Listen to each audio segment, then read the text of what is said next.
This exercise is called the Russian step up with bar on back. So height of the box is determined by knee and hip height. So the knee should be a little below, level, or higher than the hip. The higher the box, the higher the knee is in relation to the hip, the more difficult the exercise is going to be. Start with your foot firmly planted on the box, and it's going to stay flat the entire time.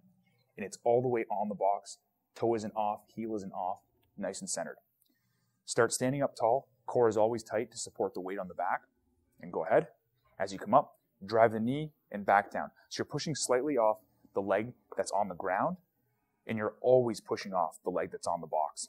The leg on the ground acts as a little bit of a spring as you come up.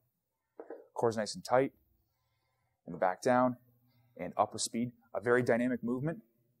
Hips are getting involved. At the very top, you want to get the triple extension with the hip, knee, and ankle in a straight line up and down. One more, and excellent.